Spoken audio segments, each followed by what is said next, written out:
Bienvenidos, queridos televidentes, a las noticias de última hora. Trataremos temas del financiamiento y recursos de las organizaciones terroristas.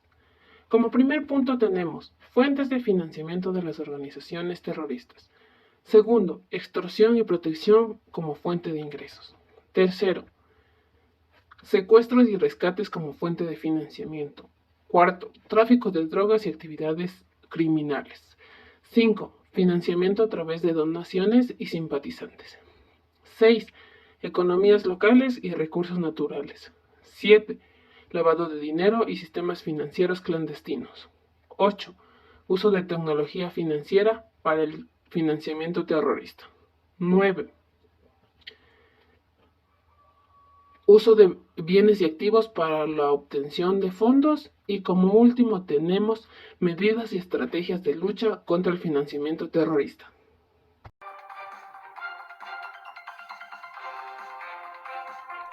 Por estas organizaciones. Como primer punto tenemos el fuente de financiamiento de las organizaciones terroristas. ¿De qué nos habla esto? Nos habla de un financiamiento estatal y que algunos gobiernos de manera directa o indirecta han brindado apoyo financiero a grupos de terroristas como parte de una estrategia política o militar. También tenemos las donaciones de particulares, que las donaciones pueden prever individuos ricos, redes de financiamiento establecidas como líderes o grupos de apoyo. También tenemos las actividades criminalísticas, que muchas organizaciones terroristas se involucran en actividades criminales como el tráfico de drogas, el contrabando de armas, el secuestro, etc. La extorsión y el financiamiento transnacional, puede ser transferencias de dinero, uso de sistemas bancarios, como además también pueden ser financiamiento de simpatizantes en el extranjero, que ya les hablaremos un poco más adelante de esto, y también las actividades legítimas, que es la actividad que puede incluir la creación de empresas ficticias, inversiones a bienes raíces o el establecimiento de organizaciones caritativas y la participación de actividades comerciales legales.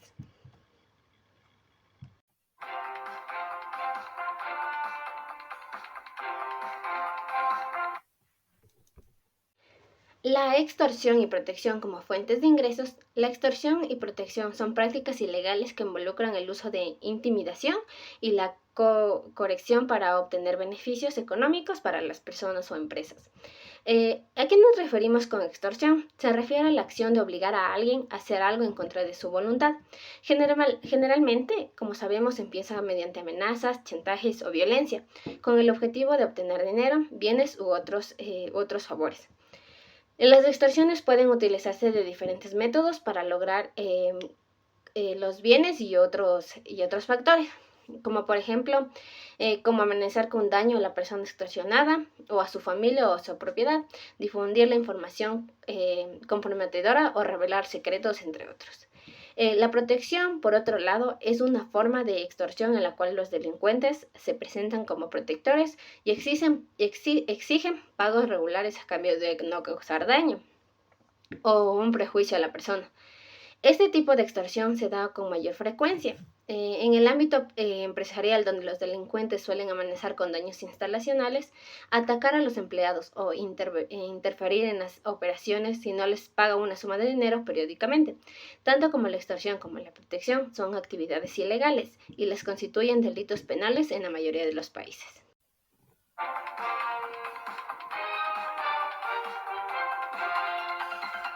El objetivo de tener un rescate económico a cambio de una liberación. También en este tipo de situaciones, los delincuentes seleccionan a sus víctimas considerando diferentes factores, como puede ser la posición socioeconómica, la ocupación, la nacionalidad, con el fin de maximizar las posibilidades de recibir un rescate significativo, ya sea de dinero.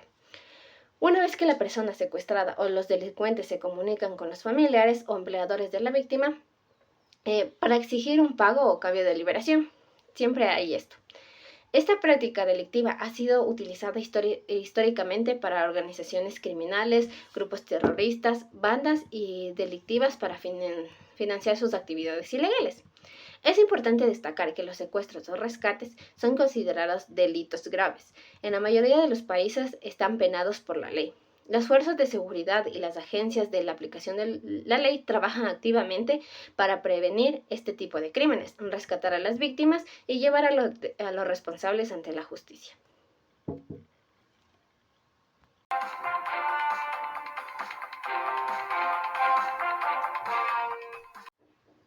El tráfico de drogas y actividades criminales. Hablemos un poco del tráfico de drogas, que se refiere a la actividad ilegal de producir o distribuir una venta de sustancias estupefacientes y psicotrópicas. Estas drogas suelen incluir sustancias como la cocaína, la heroína, la marihuana, la metanfetamina y varias. Las actividades relacionadas con el tráfico de drogas pueden variar desde el cultivo o la producción de drogas ilícitas hasta un transporte, distribución o venta. Estas actividades suelen llevarse a cabo de manera clandestina y en redes organizadas, como muchos sabemos, con el fin de evitar la detención o persecución por parte de las autoridades encargadas para hacer cumplir la ley. También pueden ser personas que consumen drogas y que de manera indirecta contribuyen a la demanda y por lo tanto mantienen el negocio de tráfico de drogas. Es importante tener en cuenta que el tráfico de drogas es una actividad ilegal y altamente peligrosa, que tiene como consecuencias negativas tanto a las personas involucradas en la cadena de suministros para la sociedad en general o las autoridades en el mundo que trabajan para combatir problemáticas a través de la implementación de leyes, programas de prevención y tratamiento de adicciones, así como operativos para desmantelar las redes de narcotráfico.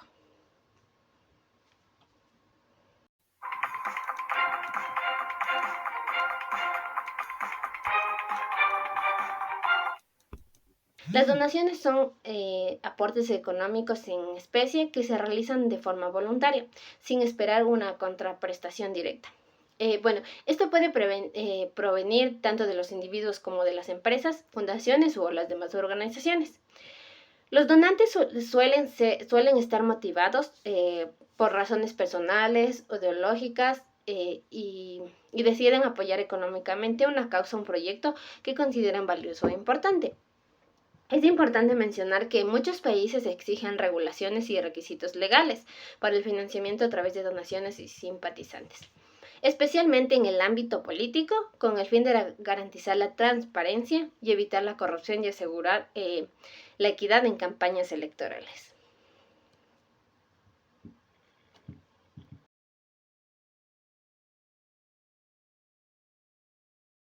Las economías locales y los recursos naturales. Las economías locales se refieren a las actividades económicas y comerciales que se desarrollan en una comunidad, región o un área geográfica. Esas economías se basan en la producción, distribución o consumo de bienes y servicios dentro de un entorno local. Pueden incluir actividades agrícolas, industriales, comerciales, turísticas y de servicios, entre otros. Los recursos naturales juegan un papel fundamental en las economías locales, ya que son la base de muchas actividades económicas, como por ejemplo, una región rica en recursos forestales puede tener una economía basada en la industria maderera y el turismo relacionado con la naturaleza. Del mismo modo, una región con abundantes recursos pesqueros puede tener una economía muy centrada en la pesca y en la acuicultura. Esto implica equilibradamente que la explotación de los recursos con la conservación y la preservación del entorno natural.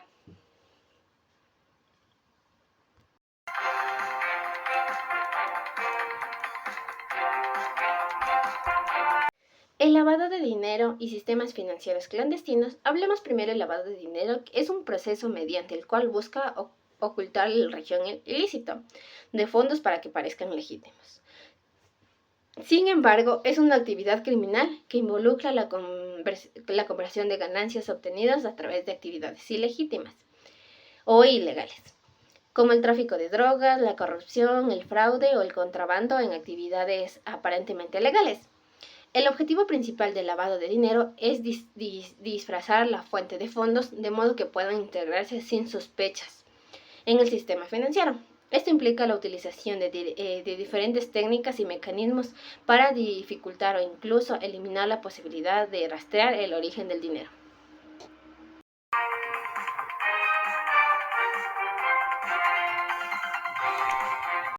La tecnología financiera, también conocida como fintech, se refiere al uso de innovación tecnológica para brindar servicios financieros de manera eficiente y accesible. Algunas de las formas que se pueden utilizar la tecnología financiera es el financiamiento terrorista, que incluyen la criptomonedas, que como han sido utilizadas por grupos terroristas para transferir de manera anónima, estas transacciones pueden ser débiles de rastrear debido a la naturaleza descentralizada y seudónima de las criptomonedas. También las plataformas de financiamiento colectivo, que los terroristas pueden utilizar las plataformas de financiamiento como una recolección de fondos simpatizantes o para reclutar a personas dispuestas a financiar actividades terroristas.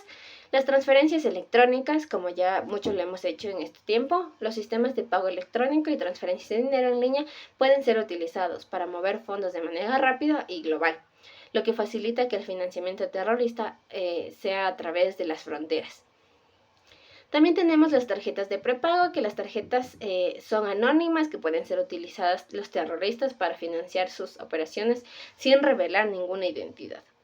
Y por último tenemos el lavado de dinero, que la tecnología financiera puede ser utilizada para ocultar el origen ilícito de los fondos mediante el uso de herramientas como mezcladores de criptomonedas o servicios de conservación de dinero electrónico.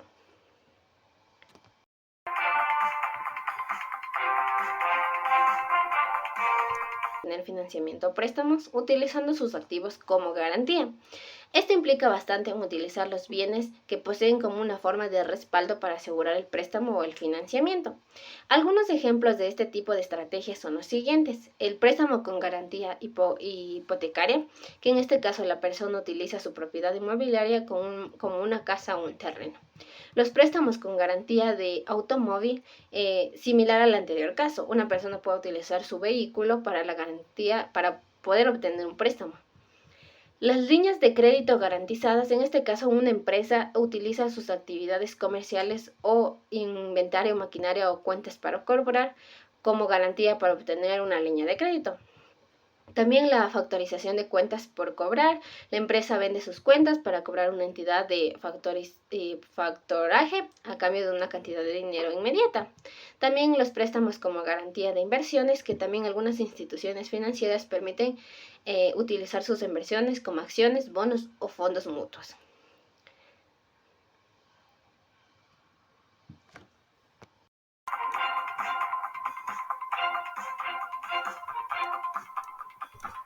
Por último, hablaremos sobre las medidas y estrategias de lucha contra el financiamiento terrorista. Algunas medidas y estrategias son acciones implementadas a nivel nacional e internacional para prevenir, detectar o desarticular las funciones de financiamiento utilizadas por organizaciones terroristas. Algunas de las medidas son el marco legal y las regulaciones, la cooperación internacional. También tenemos la debida diligencia financiera, la inteligencia financiera, que son los países que desarrollan las unidades especiales o encargadas de analizar información financiera, y la inteligencia para identificar patrones. También, por último, el rastreo o congelación de activos. Los gobiernos y las instituciones financieras trabajan juntos para identificar, rastrear y congelar los activos utilizando por organizaciones terroristas. Muchas gracias.